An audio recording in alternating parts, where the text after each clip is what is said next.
الحمد لله رب العالمين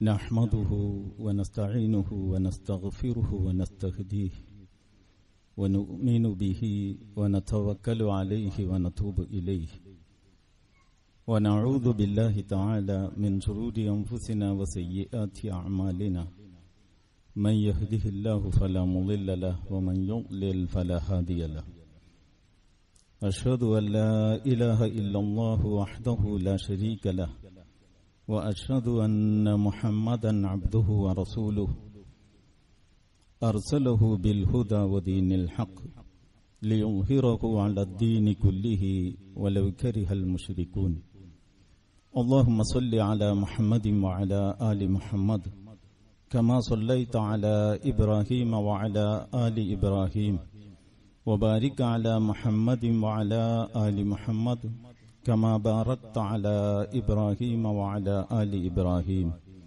في العالمين إنك حميد مجيد أما بعد فإن خير الأمور عوازمها وشر الأمور محدثاتها وكل محدثة بدعة وكل بدعة ضلالة وكل ضلالة في النار أيها الإخوان والأخوات أوصيكم عباد الله وإياي بتقوى الله أعوذ بالله من الشيطان الرجيم بسم الله الرحمن الرحيم يا أيها الذين آمنوا اتقوا الله حق تقاته ولا تموتن إلا وأنتم مسلمون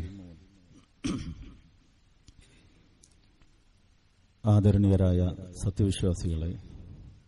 സത്യവിശ്വാസിനികളെ,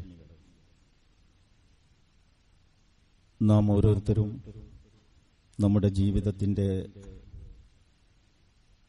ചെറുതും വലുതുമായ മുഴുവൻ രംഗങ്ങളിലും അല്ലാഹു സുബ്ഹാനഹു വ തആലയുടെ നിയമ നിർദ്ദേശങ്ങൾ മനസാന്നിധ്യത്തോടെയും താൽപര്യപൂർവവും പിന്തുടരണം. അതാണ് നമ്മുടെ ജീവിത വിജയത്തിനുള്ള ഏക വഴി. ഈ യാഥാർത്ഥ്യം ഓരോ നിമിഷവും നമ്മുടെ മനസ്സിൽ സജീവമാക്കി നിലനിർത്തുക എന്നുള്ളതാണ് രക്ഷപ്പെടാനുള്ള മാർഗം. ആ ഗൗരവത്തിലും പ്രാധാന്യത്തിലും തഖ്വയുടെ വിഷയങ്ങൾ എടുക്കണം എന്നാണ് ഈ സന്ദർഭത്തിൽ എല്ലാ ഓരോരുത്തരോടും പ്രത്യേകം ഓർമ്മപ്പെടുത്താനുള്ളത്. തഖ്വയെ സംബന്ധിച്ച് നമ്മൾ ധാരാളമായി ഉണർത്തപ്പെട്ടുകൊണ്ടിരിക്കുന്നുണ്ട്. ഞാൻ ഇന്ന് അതേ സംബന്ധിച്ച് തന്നെ കുറച്ച് കാര്യങ്ങൾ നിങ്ങളോട് പറയാം എന്നാണ് വിചാരിക്കുന്നത്. നമ്മളെല്ലാവരും മനസ്സിലാക്കിയതുപോലെ സത്യവിശ്വാസികളിൽ പുരുഷന്മാർ നിർബന്ധമായും സ്ത്രീകൾക്ക് ജുമാ നിർബന്ധമില്ല. അതേസമയം അവർ ജുമാ നിർവഹിക്കുന്നുവെങ്കിൽ അവർക്കത് മതിയാകുന്നതാണ്, ളുഹർ നമസ്കരിക്കേണ്ടതില്ല എന്നതാണ്. അപ്പൊ പുരുഷന്മാർ, സ്ഥിരതാമസക്കാരായ സ്വതന്ത്രരായ പുരുഷന്മാർ നിർബന്ധമായും ആഴ്ചയിലൊരിക്കൽ ഇതുപോലെ ഒരു പ്രദേശത്ത് ഒരുമിച്ച് കൂടണം. എന്ന് പറഞ്ഞാൽ അള്ളാഹുവിന്റെ ഒരു ഭവനത്തിൽ ഒരുമിച്ച് കൂടണം. എന്നിട്ട് അവർ സംഘടിതമായ ഒരു പ്രാർത്ഥന നടത്തണം. ആ സംഘടിത പ്രാർത്ഥനക്ക് നേതൃത്വം കൊടുക്കുന്ന വ്യക്തി ആ പ്രാർത്ഥന ആരംഭിക്കുന്നതിന് മുന്നേ അവരെ ഉപദേശിക്കണം. ആ ഉപദേശം തഖ്വ കൊണ്ടുള്ള വസിയത്ത് മുമ്പിൽ വെച്ചാവണം. ഇങ്ങനെ ഒരു നിർദ്ദേശം അല്ലാഹു സുബ്ഹാനഹു വ തആലയിൽ നിന്ന് പ്രവാചകന്മാരിലൂടെ, വിശേഷിച്ച് അന്ത്യപ്രവാചകൻ മുഹമ്മദ് മുസ്തഫ സല്ലല്ലാഹു അലൈഹി വസല്ലമയിലൂടെ നമുക്ക് ലഭിച്ചതിന്റെ അടിസ്ഥാനത്തിലാണ് ആളുകൾക്ക് മനസ്സിലാകുന്നതോ മനസ്സിലാകാത്തതോ ആയ ഭാഷകളിൽ എല്ലാ വെള്ളിയാഴ്ചകളിലും എല്ലാ പള്ളി മെമ്പറുകളിലും ഈ തഖ്വ കൊണ്ടുള്ള വസിയത്ത് നമ്മൾ കേട്ടുകൊണ്ടിരിക്കുന്നത്. നമ്മളെ ഇവിടെ വിളിച്ചുകൂട്ടിയത് അല്ലാഹുവാണ്. എവിടെയാണ് നമ്മൾ ഒരുമിച്ച് കൂടേണ്ടത് എന്ന് തീരുമാനിച്ചത്, സ്ഥലം തീരുമാനിച്ചതും പടച്ചവനാണ്. അങ്ങനെ നമ്മൾ ഒരുമിച്ച് കൂടി സാധാരണ ളുഹർ നമസ്കരിക്കുന്നതിന്റെ ആ സമയത്ത് നമ്മൾ അള്ളാഹുവിനെ ചെയ്യുന്ന റുകൂകളും സുജൂദുകളും അല്പം കുറഞ്ഞാലും വേണ്ടില്ല. നിർബന്ധമായും അന്നവർ 2 റക്അത്ത് നമസ്കരിച്ചാൽ മതി. ബാക്കി 2 റക്അത്തിന്റെ സ്ഥാനത്ത് എന്ന് പറഞ്ഞാൽ അൽ ഖുതുബത്തു തഖൂമു മഖാമ റക്അത്തൈനി മിനൽ ഫർദ്, അതൊരു സാങ്കേതികമായൊരു പ്രയോഗമാണത്. അതിനപ്പുറം അതിന് സ്ഥാനമില്ല. ഈ 2 റക്അത്തിന്റെ സ്ഥാനത്ത് എന്ന് ഞാനിവിടെ പ്രയോഗിച്ചത് ഈ 2 റക്അത്തേ നിർവഹിക്കുന്നുള്ളൂ. അതിന്റെ 2 റക്അത്തിന്റെ സ്ഥാനം ചുരുക്കി നമ്മളൊരു ഉത്ബോധനം നടത്താനാണ് അള്ളാഹു നിർദ്ദേശിച്ചത്. അതുകൊണ്ടാണ് എല്ലാ വെള്ളിയാഴ്ചകളിലും നമ്മൾ ഇതേ നടപടിക്രമമനുസരിച്ച് കാര്യങ്ങൾ നടത്തുന്നത്. നിങ്ങൾ ഓർത്തു നോക്കൂ, സാധാരണഗതിയിൽ മനുഷ്യർ ഒരുമിച്ച് കൂടാത്ത നമ്മൾ ഒരു സംഘടനയും ഒരു വേദിയും ഒരു ക്ലബും ഒരു സൊസൈറ്റിയും സാധാരണഗതിയിൽ ആളുകളെ വിളിച്ചുകൂട്ടാൻ നിശ്ചയിക്കുന്ന ഒരു സമയമല്ല ഈ ഉച്ച സമയം. പക്ഷെ പടച്ച തമ്പുരാൻ വിളിച്ചിരിക്കുകയാണ്. യാ അയ്യുഹന്നാസ് ഇദാ നൂദിയ ലിസ്സലാത്തി യാ അയ്യുഹല്ലദീന ആമനൂ ഇദാ നൂദിയ ലിസ്സലാത്തി മിൻ യൗമിൽ ജുമുഅ ഫസ്അഉ ഇലാ ദിക്രില്ലാഹ്. വിശ്വാസികളെ, നിങ്ങൾ പള്ളിയിൽ വെള്ളിയാഴ്ച ദിവസം വിളിക്കപ്പെട്ടാൽ അള്ളാഹുവിനെ കുറിച്ചുള്ള സ്മരണയിലേക്ക് വേഗത്തിൽ പോവുക. വദറുൽ ബൈഅ, എല്ലാ തരത്തിലുള്ള വ്യവഹാരങ്ങളും അവസാനിപ്പിക്കുക. നമുക്കറിയാവുന്നതാണ് കാര്യം. അപ്പൊ ഇങ്ങനെ റബ്ബിന്റെ ഒരു വിളിയാണ്, ഒരു ആഹ്വാനമാണ്. എന്തിനാണ് ഈ വിളിച്ചിരിക്കുന്നത്? ആഴ്ച തോറും ഇങ്ങനെ വിളിച്ച് സവിശേഷം ആളുകളെ ഉണർത്താൻ മാത്രം എന്ത് പ്രാധാന്യമാണ് തഖ്വക്കുള്ളത്? കാരണം തഖ്വയാണ് നമ്മുടെ ജീവിത വിജയത്തിന്റെ അടിസ്ഥാനം. അപ്പോൾ പിന്നെ എന്താണ് തഖ്വ എന്നതിനെ സംബന്ധിച്ച് നമുക്ക് ആലോചിക്കേണ്ടതായിട്ട് വരും. സാധാരണ തഖ്വയെ സംബന്ധിച്ച് നമ്മുടെ സമൂഹത്തിന്റെ ഒരു സാമ്പ്രദായികമായ ഒരു രീതിയിലുള്ള ആലോചന, തഖ്വ എന്ന് പറയുന്നത് ആത്മീയവും മതപരവുമായ വ്യവഹാരങ്ങളുമായി ബന്ധപ്പെട്ട് കിടക്കുന്ന എന്തോ ഒരു നിലപാടാണ്. വേറെ ചിലപ്പോൾ ചിലർ മനസ്സിലാക്കുന്നത് ഇത് വേഷവുമായിട്ട് ബന്ധപ്പെട്ടതാണ്. ഈ തഖ്വ എന്ന് പറയുന്നത് ഏതു വേഷത്തിനും തഖ്വക്കൊരു ഇടപെടലുണ്ട്, ഒരു സംശയവും അതിലില്ല. പക്ഷെ തഖ്വയുടെ വേഷം എന്ന് പറഞ്ഞിട്ടൊരു പ്രത്യേക വേഷം അള്ളാഹുവിന്റെ റസൂൽ നമ്മെ പഠിപ്പിച്ചിട്ടില്ല. ഞാൻ ആവർത്തിച്ചു പറയുന്നു, ഏത് വേഷത്തിലും തഖ്വയുടേതായ ഒരു ഇടപെടലുണ്ട്. അപ്പോഴാണ് ആ വേഷം ഇസ്ലാമികമാകുന്നത്. അപ്പോ വേഷത്തിൽ പരിമിതമല്ല, ആത്മീയമായ മതപരമായ മേഖലകളിൽ ഒതുങ്ങി നിൽക്കുന്നതുമല്ല. പിന്നെയോ തഖ്വ എന്ന് പറയുന്നത് മനുഷ്യ ജീവിതത്തോളം വിശാലമാണ്. ഇപ്പോ ഏതാനും ദിവസങ്ങൾക്ക് മുമ്പാണ് നമ്മൾ റമദാൻ വ്രതാനുഷ്ഠാനം പൂർത്തീകരിച്ചത്. ആ ഒരു മാസക്കാലം അതിനായിട്ട് നിർദ്ദേശിച്ചു നീക്കിവെച്ചതിന് അള്ള പറഞ്ഞ ന്യായം നിങ്ങൾക്ക് തഖ്വയുണ്ടാവാൻ എന്നാണ്. അപ്പൊ എന്തായിരിക്കും ഈ തഖ്വ?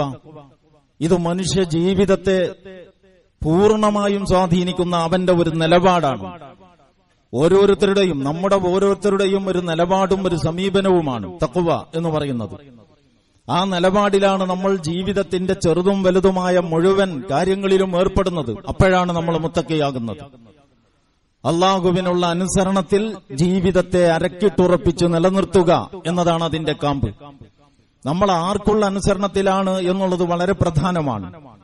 ഏതെങ്കിലും ഒന്നിനനുസരിക്കാതെ ഒരു മനുഷ്യനും നിലകൊള്ളാൻ കഴിയില്ല. ചില ആളുകൾ ചിലപ്പോൾ പറയുന്നത് നിങ്ങൾ കേട്ടിരിക്കും, ഞാൻ ഒരു പള്ളിയെയോ ഒരു മതത്തെയോ ഒരു ആത്മീയ ആചാര്യനെയോ ഒരു അപ്പോസ്തലനെയോ ഒരു സുവിശേഷകനെയോ ഒരു സന്യാസിയെയോ ഒരാളെയും ഞാൻ എന്റെ ജീവിത വഴികാട്ടിയായി സ്വീകരിച്ചിട്ടില്ല. ഞാൻ സർവതന്ത്ര സ്വതന്ത്രനാണ്. ഇങ്ങനെ ഒരാൾ സ്വതന്ത്രനാകുന്നു എന്ന് വന്നാൽ അതിന്റെ അർത്ഥം എന്താണ്?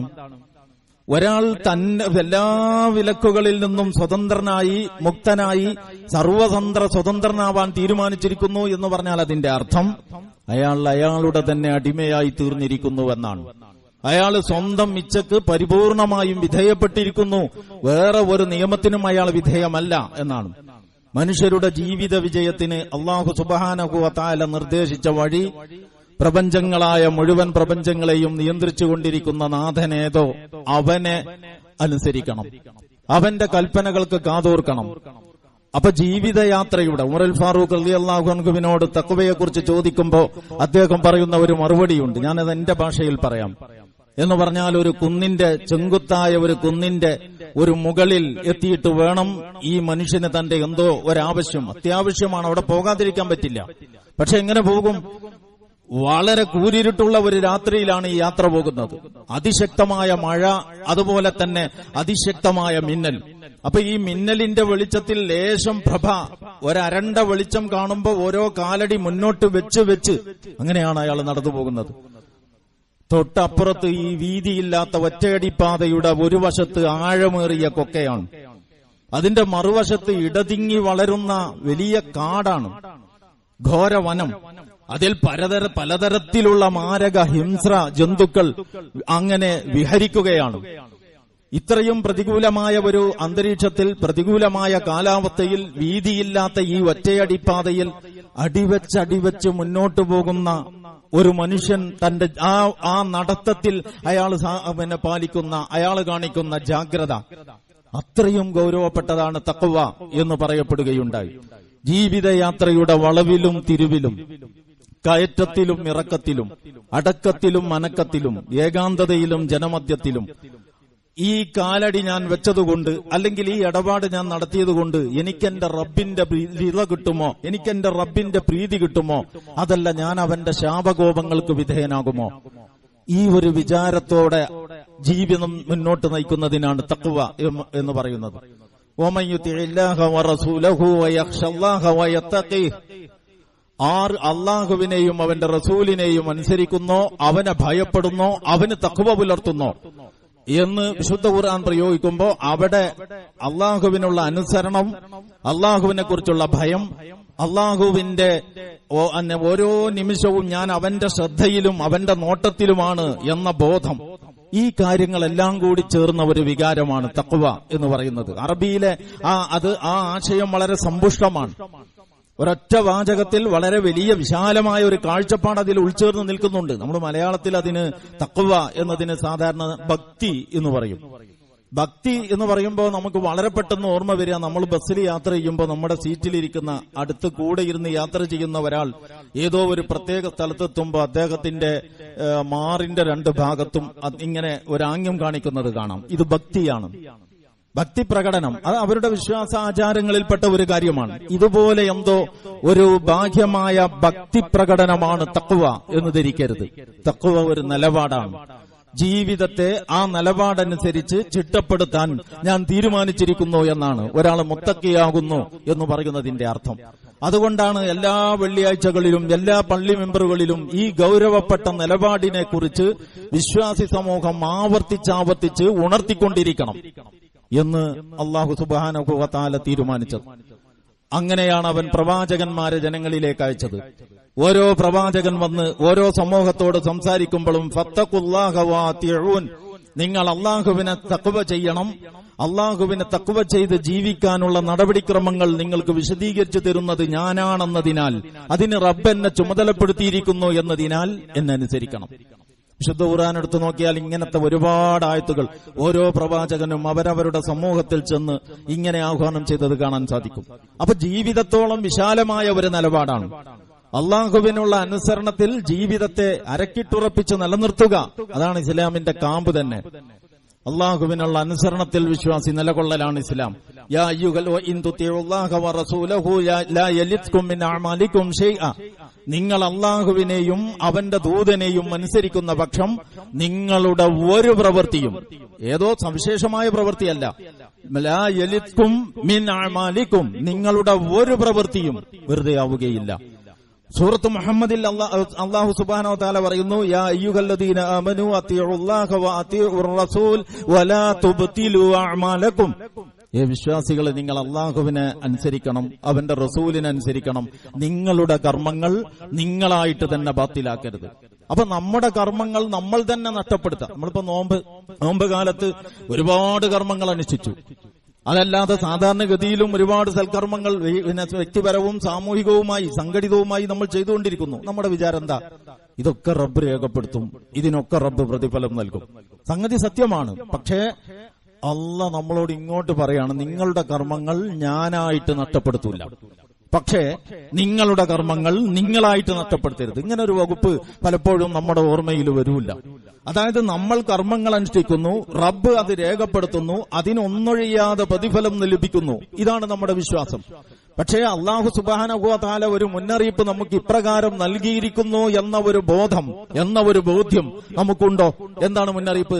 യാ അയ്യുഹല്ലദീന ആമനു, സത്യവിശ്വാസികളെ, അത്തിഉല്ലാഹ, അല്ലാഹുവിനെ അനുസരിക്കണം, വ അത്തിഉർ റസൂൽ, റസൂലിനെയും അനുസരിക്കണം, വലാ തുബ്തിലു അഅമാലക്കും, നിങ്ങളുടെ അമലുകൾ നിങ്ങളായിട്ട് തന്നെ ബാത്തിലാക്കി കളയരുത്.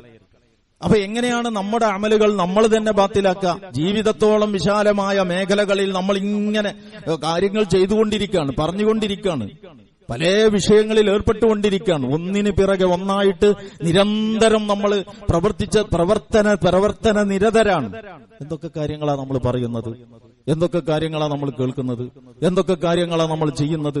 ഈ പറയുന്നതും ഈ കേൾക്കുന്നതും ഈ ചെയ്യുന്നതും അള്ളാഹുവിനുള്ള അനുസരണത്തിന്റെ ഫ്രെയിമിലാണോ, അതല്ല അതിന്റെ പുറത്താണോ? പലപ്പോഴും പലരും നമ്മെ പഠിപ്പിച്ചു, നിങ്ങൾ മതപരമായ ജീവിതത്തിൽ അള്ളാഹുവിന്റെ കാര്യം നോക്കിയാൽ മതി. ജീവിതത്തെ മതപരം ഭൗതികം എന്ന് വിഭജിച്ച് പഠിപ്പിച്ചതാരാണ്? ഇസ്ലാമിന്റെ ആളുകളല്ല. പിന്നെയോ ഇസ്ലാമിന്റെ ബദ്ധവൈരികളായ ആളുകളാണ് ജീവിതത്തെ ഇങ്ങനെ രണ്ടാക്കി ഭാഗിക്കാൻ നമ്മെ പഠിപ്പിച്ചത്. പക്ഷെ നിർഭാഗ്യവശാൽ മുസ്ലിം ഉമ്മത്ത് തന്നെ അതിൽ കുറെ സൗകര്യമുണ്ട്.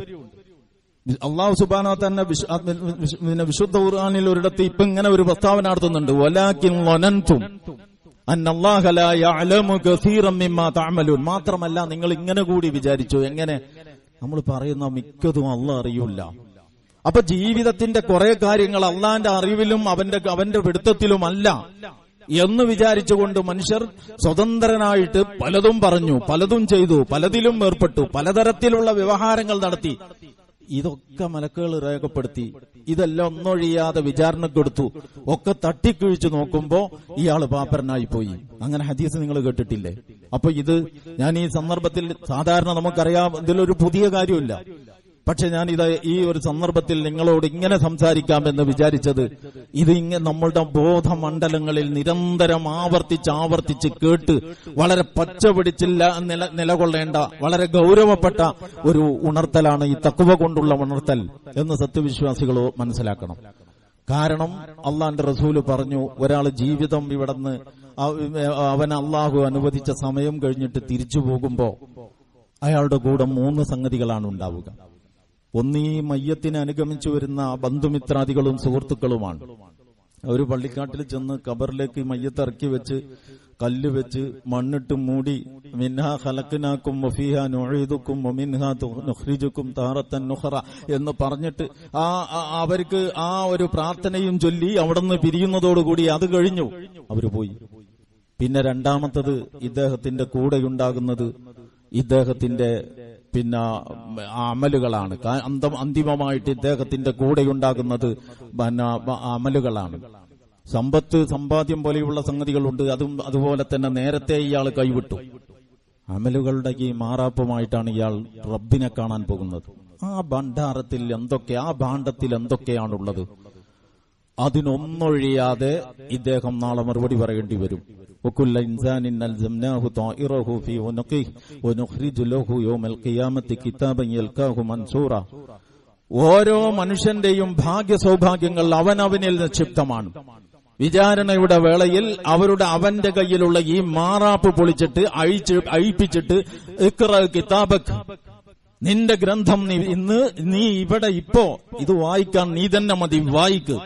അവനെ കൊണ്ട് വായിപ്പിക്കും. അപ്പൊ ഇവന് ജീവിതത്തെക്കുറിച്ച് ഇവിടെ പല സിദ്ധാന്തങ്ങളും നടപ്പിലാക്കിയ ആളാണ്, പല വിചാരത്തിലുള്ള കാഴ്ചപ്പാടുകളും വെച്ചു പുലർത്തിയ ആളാണ്. ഇയാൾ നോക്കുമ്പോ ഈ വിചാരങ്ങളുമായി ഈ കാഴ്ചപ്പാടുകളുമായി ജീവിതത്തിന്റെ ഈ രേഖക്കൊരു ബന്ധവുമില്ല.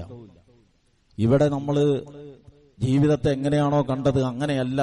അവിടെ ചെന്ന് നോക്കുമ്പോൾ മലക്കുകൾ രേഖപ്പെടുത്തിയിട്ട് രാജാതിരാജന്റെ ദർബാറിൽ ഹാജരാക്കപ്പെട്ടിട്ടുള്ളത് എന്ന് വരുമ്പോ അവിടെ വെച്ചിട്ട് മനുഷ്യൻ കാണിക്കുന്ന ആശങ്കയും നിസ്സഹായതയും, മാലി ഹാദൽ കിതാബി ലാ യുഗാദിറു സഗീറത്തൻ വലാ കബീറത്തൻ ഇല്ലാ അഹ്സാഹാ, ഇതെന്ത് ഗ്രന്ഥം, ഞങ്ങളുടെ നാട്ടുനടപ്പുകൾ ഒന്നും പരിഗണിക്കാതെ ചെറുതും വലുതുമെല്ലാം കൂടി വാരിക്കോരി ക്രോഡീകരിച്ച ഇതെന്ത് ഗ്രന്ഥം എന്ന് അയാൾ അവിടെ വെച്ചിട്ട് വിരല് കടിക്കും എന്ന് വിശുദ്ധ ഖുർആൻ പറയുന്നുണ്ട്.